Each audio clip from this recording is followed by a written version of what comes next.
Welcome back to this episode of By the Wayside. You're going to want to stick around because we have a really exciting episode filled with fun, excitement, surprises, so much more. I'm going to be speaking with Crystal Clarke. I'm going to be doing an Omar Recommends. Stick around. You're not going to want to miss this. Welcome back to this episode of By the Wayside. I, of course, am your host. I'm very confused because when we started the episode, I was wearing regular street clothes, and now, of course, I'm dressed as the Marvel character, the Punisher. Why? Well, it's not Halloween, that's for sure. But I have a very special guest. Crystal Clarke is on this episode, who's a cosplayer, and I thought, well, why don't I wear some cosplay materials to get the ball rolling here on this episode of By the Wayside? Again, I'm Jordan Middlebrook, and we're just going to get right into the whole nitty-gritty of it all. We're going to move past the whole Punisher phase, the whole fact that I'm wearing a costume in the opening of this episode of By the Wayside. I actually closed the curtains here at Wayside Comics and Cocktails because this suit is very tight, like very tight. So I won't be doing any standing up cartwheels or handstands, backflips, or the such on this episode or in this opening segment. So let's get right into it. Do you own a home, or do you live in a home where there's a lot of pillows?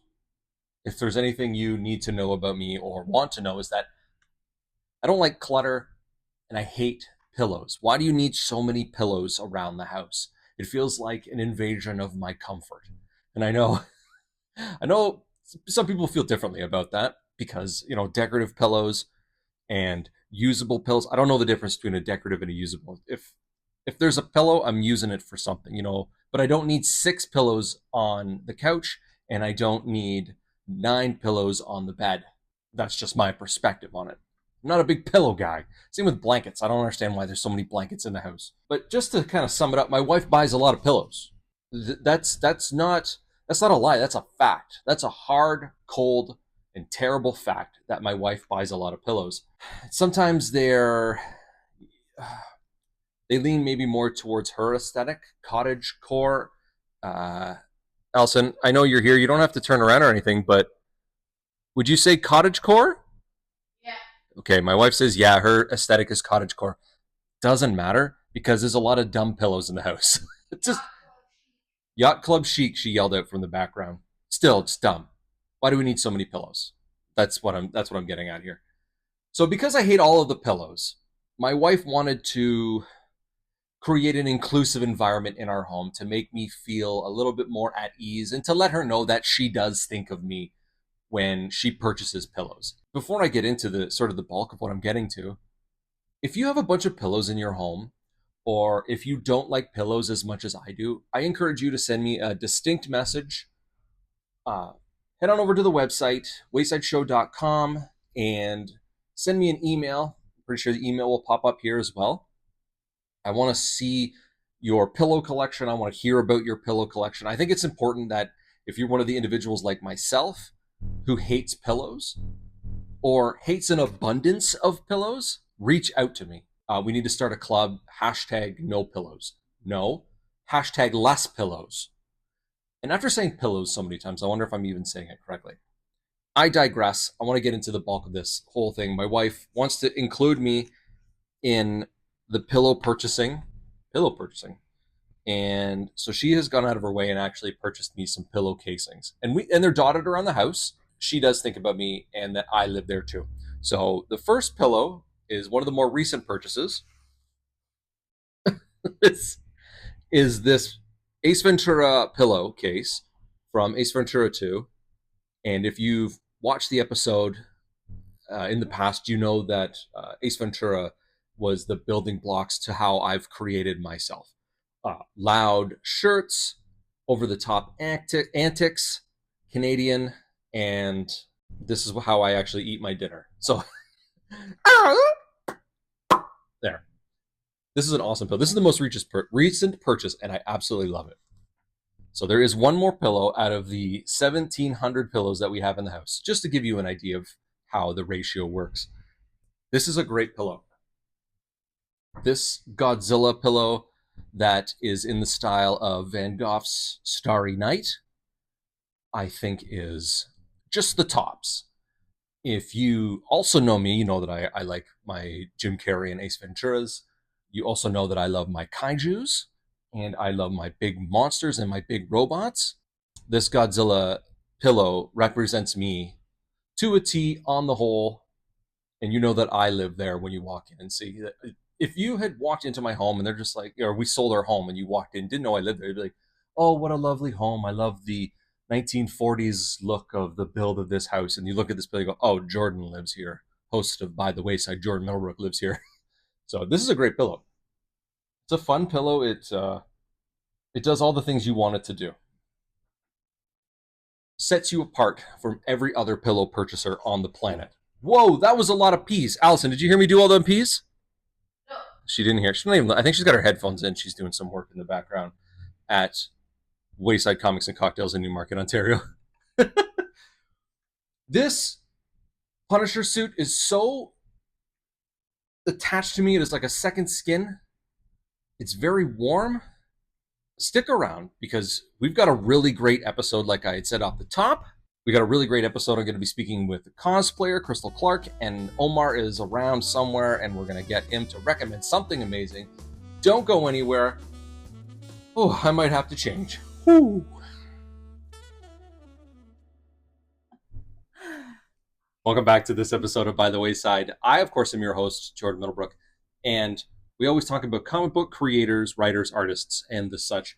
As a very special fun treat, something I've always been trying to get on the show is a cosplayer. Crystal Clarke is with me today. Cosplay, I wrote cosplayer, but is like cosplay artist, or what would you define that as? I tend to call myself a cosplayer, although cosplay artist would definitely fit. It's an artistic hobby for sure. Okay, awesome. Okay, cosplay artist Crystal Clarke is with me today. Thank you very much. Thank you for having me. Awesome. Since you're a cosplayer or cosplay artist, I've already forgotten what the term that we decided on.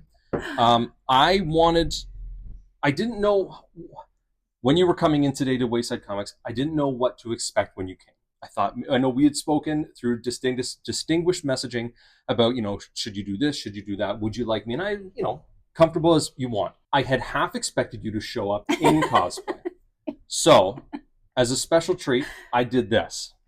Sorry, just don't mind me. My wife is here. So I decided to, you can't hear me because my mic's all the way over there because this thing is too tight for me to be. To infinity and beyond. For me to be wearing, I'm usually wearing a mic, so this thing's too tight for me to be wearing a mic. It gets better, Crystal. Oh, great. It gets better.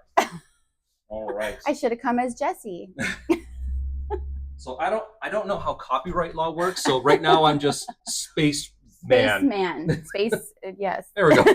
So you get to we're gonna discuss serious topics, and you have to look at me while I'm wearing this Spaceman costume. Okay. This is just one of two fun surprises that we'll get to.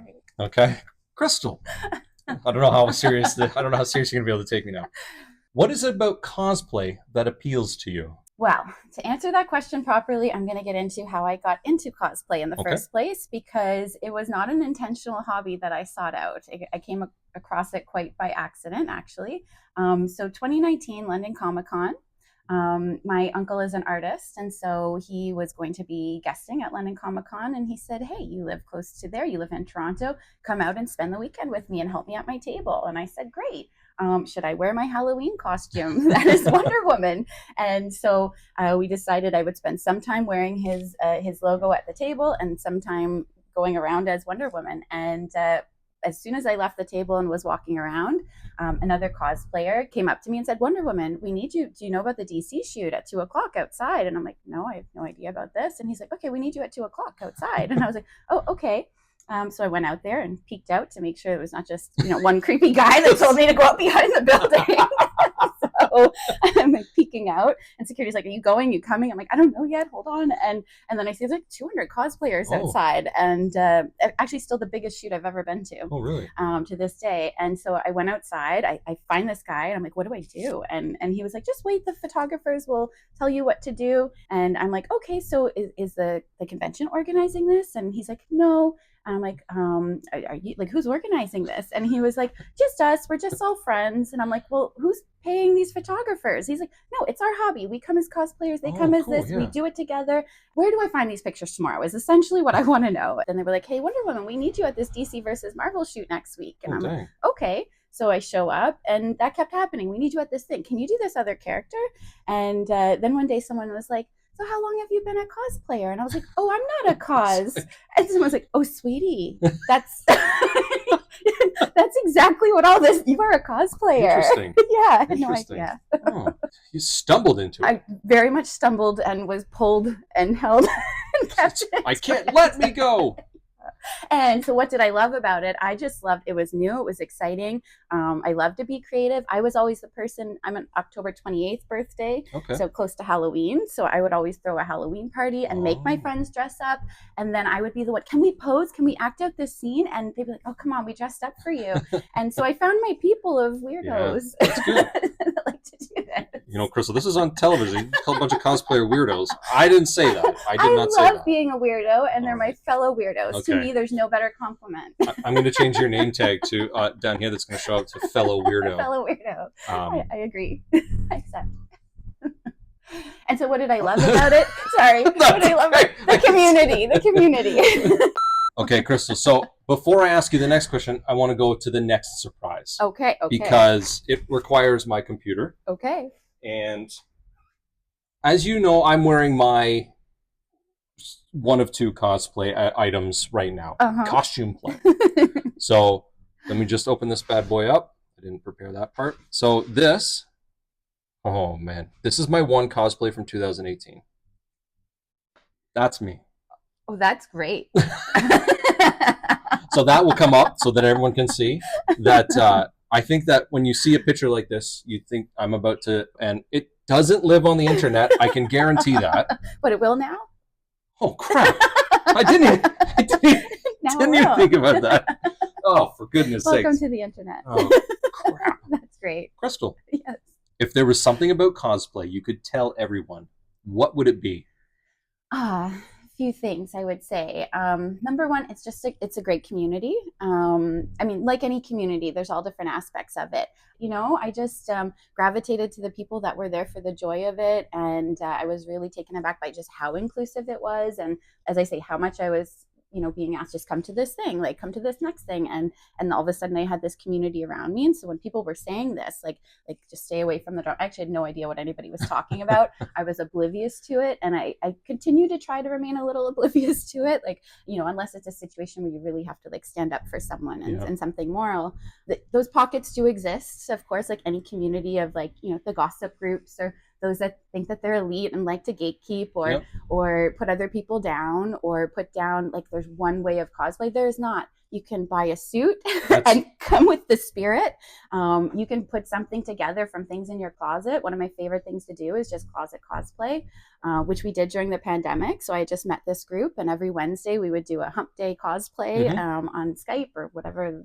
We would do like a literary character day, and I would do like Anna Green Gables or whatever. So we found ways to like stay together as a community. And so I would say just find your people, find your tribe, find those that like build you up, lift you up, and support whatever way of cosplay that you're going to do. And those aspects of cosplay, like, find your community, find your people, like any community. I think it's really important to find your community, because within that community, if one person wins, everybody wins. Absolutely. And so I've just surrounded myself with the people that are there to build each other up. We're all here as creatives.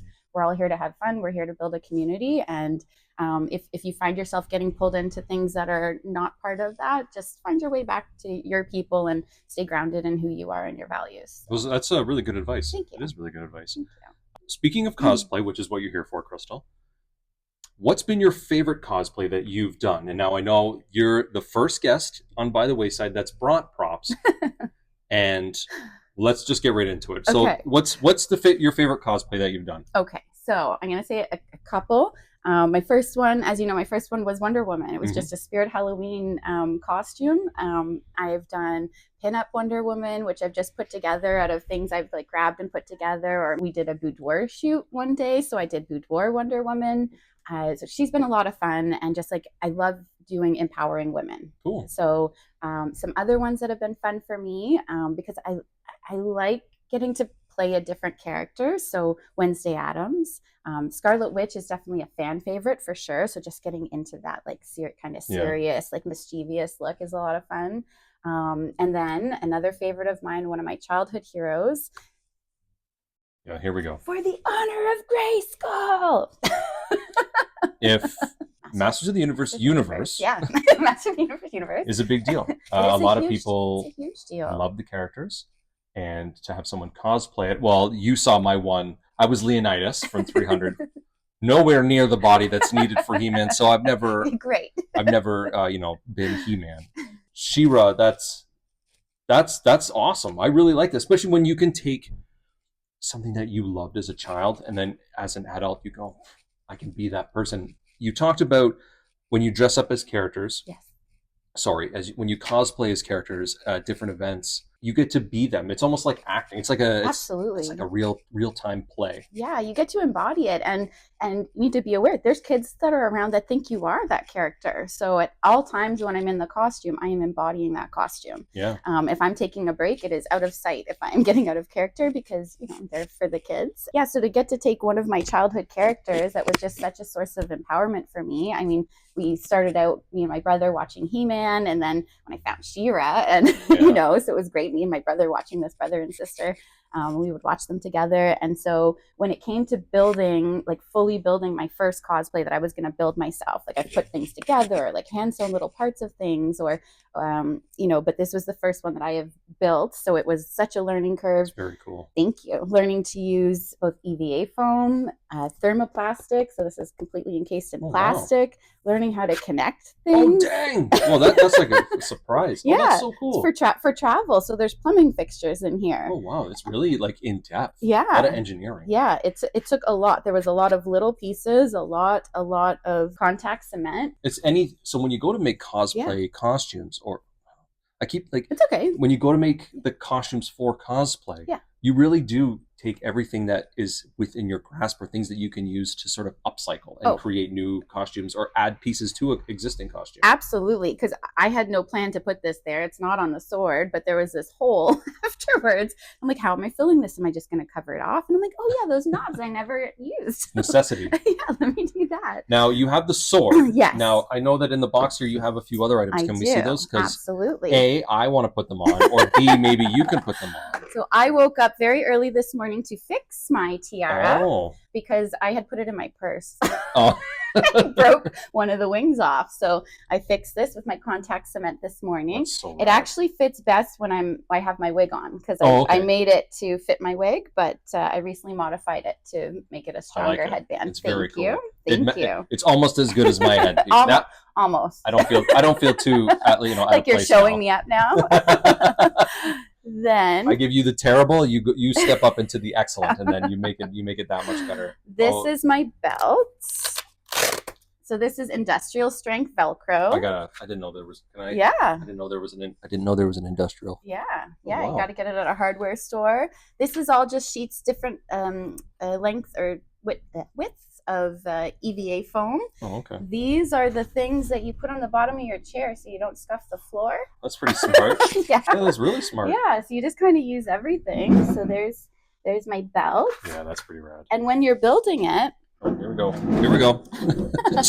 So when you're building it, how I built I'm going to get you to stand a little bit back. Yeah, just cameras, Let's I'll move out a bit. I'll move out a bit here. I'll show the rest of it too. All right. So, this just getting dressed on camera. Whatever. Falling apart a little bit. So there's the chest plate piece that I just have also industrial strength Velcroed on. That's cool. This I covered with like faux leather because, and then it started falling down. So I put more foam inside. How often do you find that you have to fix? Like, is it after every event, or whenever you pack it up, you're like, you open it and you're like, oh, I got to fix this again. I bought like 3 of these, this bodice piece. The first time I wore it, it was just destroyed. Fragile, handle with care. Yes. Oh, okay. And like, don't bend over while you're wearing it kind of thing. And then everything tears, everything rips. Yeah.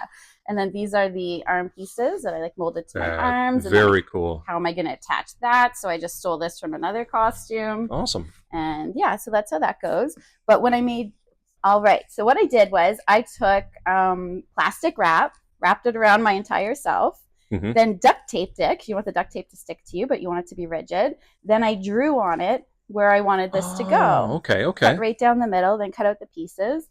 Didn't quite work the first 2 times, so I just had to keep readjusting it a little bit and readjusting it. Process of elimination. Yeah. So every time you do it, everything gets a little bit better.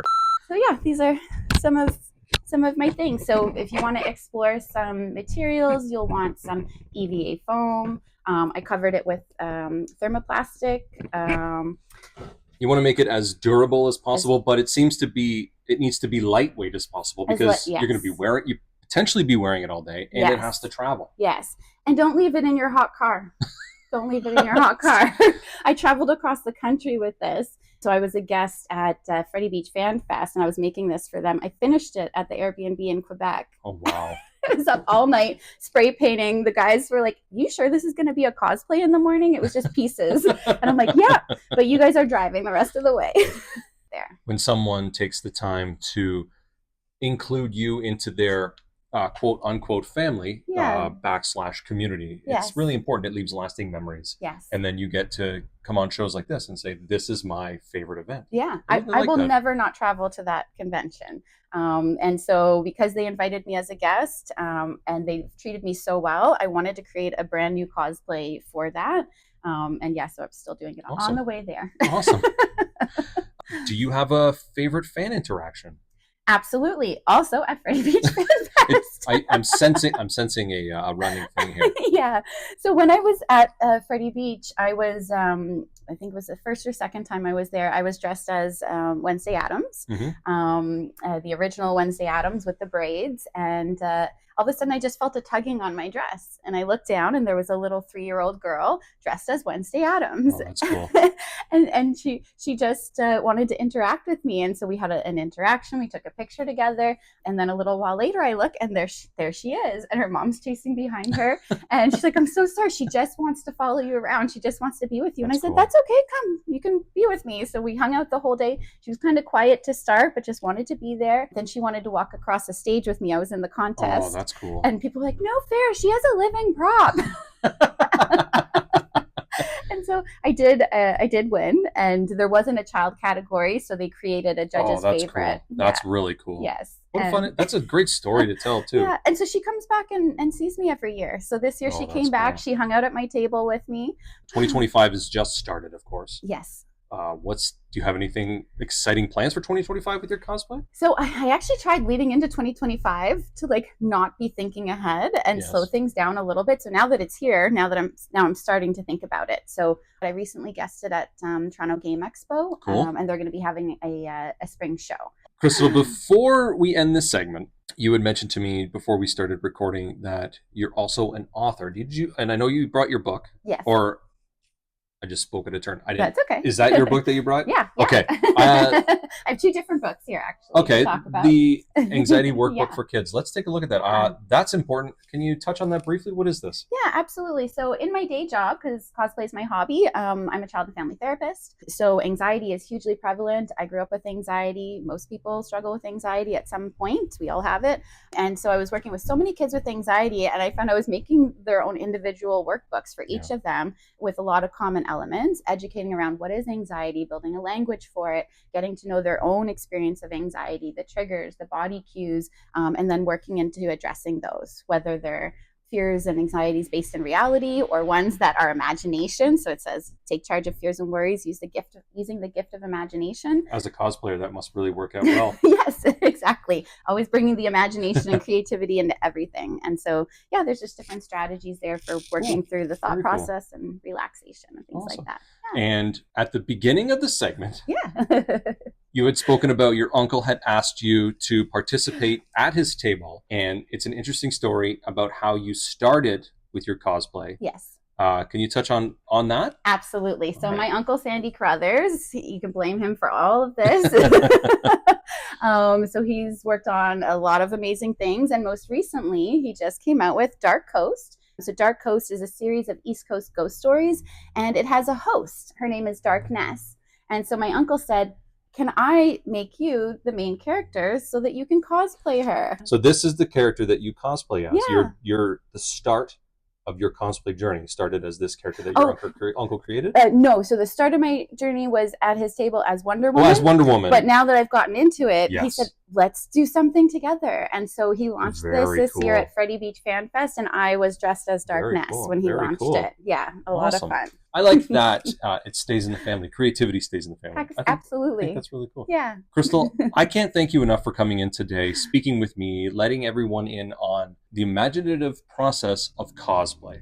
I think it's important that people have the ability to speak to a cosplayer out of cosplay. Yeah. Because they can be intimidating. There's no filter with children, as you just showed in your story. Yeah. But I think it's important that people know that cosplayers are people too. Absolutely. Absolutely. And if you see me out there, I'm always open to chatting. If you have questions about cosplay, I love when a lot of times kids will come up. How do I get into cosplay? How do I do this? Come and talk to me. I am approachable anytime. Awesome. Thank you again, Crystal. Thank you very much for making the trek here to Wayside Comics. Stick around. There is a little bit more left in this episode, so don't go anywhere. Sander from Real Talk Podcast will like this shirt. I know it. It's another Omar Recommend segment. And in those moments, Omar, shop owner Omar here from Wayside Comics, he recommends things. Usually it's a comic book. Actually, it's always a comic book. He's around. Omar, do you have something to recommend? Oh, I certainly do. Oh, good. I was really hoping. Hello, everyone. I was hoping that you did have something to recommend, or else I look like a fool. Hey, Omar, thanks for joining me. Well, I mean, the segment's called Omar Recommends. It's not Omar Beats Around the Bush. So sometimes it feels that way. I do the editing, Omar. I know exactly what you're referring to. Yeah. Welcome to Omar Beats Around the Bush about recommending things. What do you got for us today? Omar. All right. So today I have actually a very special one to me. So today I'm going to be recommending Birthrights. From Image Comics, and it's just because my brain is blanking right now. He stops to read it. Let's take a couple hours while he reads it. I'm going to take that moment, but no, you got to give credit their due. It's by Williamson, Bresson, and Lucas, and it is okay. So I love this book, and I love this book for two reasons. One, it stole an idea that I had for a story, and two, they just executed it amazingly well. But Birthright's a big family epic. Big family saga, and it plays in the realm of fantasy. So the basic concept, dad and his son are playing in the woods one day, the ball flies into the woods, kid goes to get it, kid disappears. Sounds right. Family breaks up, every family dynamics go into play, and then one day, out of nowhere, a couple of years later, an adult claims to be their kid. This guy comes back all scraggly and everything, and he's like, I am your son. And they're like, what? And basically all these evil things start happening, and he starts to prove that he's the kid. He's been basically transported to this fantasy land where they've pulled him in because he's supposed to be the big hero that's supposed to save the fantasy land. He was supposed to be that guy. And he's come back to his family, finally, after spending years there, and has changed him into a grown man. And the story takes a lot of mysterious turns and really plays with your perceptions about who's good and who's bad. But it's the family dynamics in this are beautiful, and I really love just that concept of one, family's broken up, kid comes back, and then what he comes back with, and is like, are you my son? And just his kind of need to prove who he is, and the fact that he's an adult with still a kid's mind because he never really grew up and he's always missed his family, and kind of the deep roots that go from there. And I really don't want to say too much because the mystery is great, and the journey is fantastic. The characters here are super vivid, super well laid out. You start to get mingling from the real world and what's happening and the fantasy world, and it just as everything kind of collides, the world building here is fantastic. Wow. The art's great, and I love these characters. These characters are phenomenal. It's a 10-volume series, but Birthright is a journey I think everyone would enjoy. It's got elements of bombastic fantasy action, sword and sandal stuff, elements of horror, beautiful drama, coming of age story. Wow. There's nothing you can't get in this story, and that's why I recommend it, and I think that's why I love it so much. It's a great journey from start to finish, and it ends really well. So one thing that's really hard sometimes is to end a story of such great scope in a way that makes you feel satisfied, and this very much does that. From awesome. The first reveal at the end of the first issue to the last page turn on issue 50, it's a phenomenal ride. Omar, I know that in all of the recommends that you've done, you mention every so often about a satisfying ending.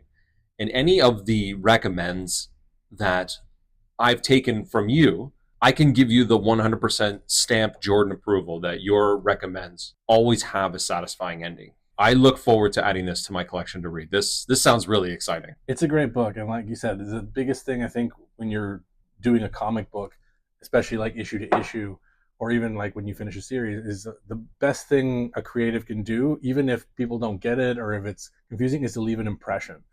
And whether it's like a very solid impression where it's like you're confused about it, but to leave an impression. And I think that's what books like this really do. They leave an impression on you. And I mean, this book is an older book now, but like it's been in my head for over 10, 15 years. You know, like it's still, I can still bring it back. Yeah. And I'm actually currently rereading this right now, which is also why I'm very much enjoying that ride again. That's good. I like that. That makes me happy that you can continue to enjoy comic books even after all those years. That's fantastic. That's the best part about like anything, especially when you're reading or any arts. Sometimes you enjoy it from one capacity. I'm a dad now, so I get to see it from the other side of things, from like the dad's point of view, and like that emotional journey of what it must be like to lose a child and have them come back into your life. So I get to see it from those fresh eyes now. But yeah, it's like anything. There's a time and a place for it, and then coming back to something, it might not hit you as hard, or it might hit you harder. And like that's kind of the beautiful thing about art. It's that subjectivity and that time and place factor of it all as well. Very true. I agree with you 100% on that. Great recommend, Omar. Great. You really hooked me with your description. Right. Check it out. It's phenomenal. So what do you say usually at the end of every segment? Oh, yeah. We will catch you guys by the wayside. Yep. And we'll do that. We'll catch you by the wayside. Lots coming up on this episode. Don't go anywhere. I say lots, but that's cool. I'm going to find that picture online somewhere, and I'm going to put it right here. And anyway, well, stick around. We got more coming up. And that's it for this episode of By the Wayside. I can't thank my guest, Crystal Clarke, enough for coming in and speaking with me. Omar, of course, who is always welcoming here at Wayside Comics and Cocktails and recommends some of the greatest comics. I looked over here at the shop door because I was concerned that someone was standing right there watching me do this whole charade, cosplay charade. It's all good. It's all fun. Make sure to check out all of the social medias. Make sure to send distinct messages. Make sure to send emails. I'd love to hear from you.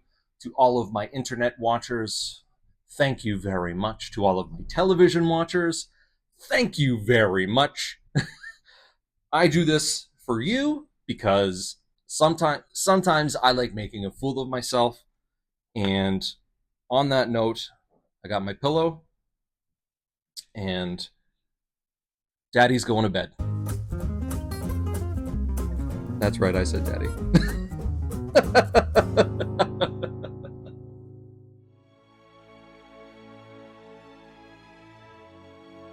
Thank you very much